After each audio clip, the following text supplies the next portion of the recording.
Secunderabad civilian nominated సభ్యులు రామకృష్ణపై cantonment MLA Shri Ganesh ఆగ్రహం వ్యక్తం చేశారు.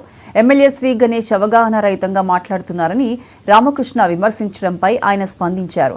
కంటోన్మెంట్ అభివృద్ధికి కాంగ్రెస్ ప్రభుత్వం తాను పనిచేస్తున్నామని, గత 4 ఏళ్లుగా నామినేటెడ్ సభ్యుడిగా కొనసాగుతూ రామకృష్ణ చేసిందేంటో చెప్పాలని డిమాండ్ చేశారు.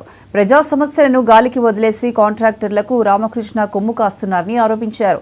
రాజకీయ విమర్శలు మానుకొని కేంద్ర ప్రభుత్వం నుండి రావాల్సిన సర్వీస్ ఛార్జీలను తీసుకువచ్చే ప్రయత్నం చేయాలని సూచించారు. నేనే లేవనెత్తినా ఈ TPT charges next board meeting లో కూడా నేను ఇంకో విషయం ఇప్పుడు అడ్వాన్స్ చెప్తున్నా. 3.5% కూడా జనాలు కట్టొద్దని కూడా డిమాండ్ చేస్తున్నా. కట్టుకున్న ఈయన 3.5% జనాలు కడుతున్నందుకు ఈయన నాయకులు అసలు రాడు పోతలేడు, సర్వీస్ ఛార్జెస్ తెస్తలేరు. ఈ 3.5 ఆపితే జనాలు అందరు సరిగా అవుతారు. 3.5% ఎందుకు ఎక్కువ కట్టాలండి?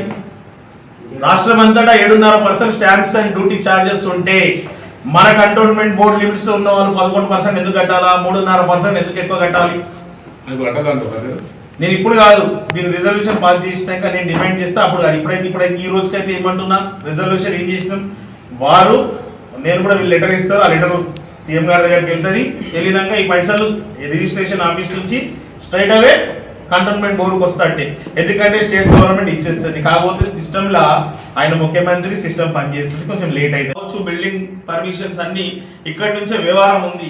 అలాంటి గుండెకాయలో మేము గెలిచిన వాళ్ళు మాట్లాడకుంటే, మా సలహాలు సూచనలు లేకుంటే, మేము కరెక్ట్గా అక్కడ చేయాల్సిన మా బాధ్యతగా పని చేయకుంటే ప్రజలకు ఎంతో నష్టం అవుతుంది.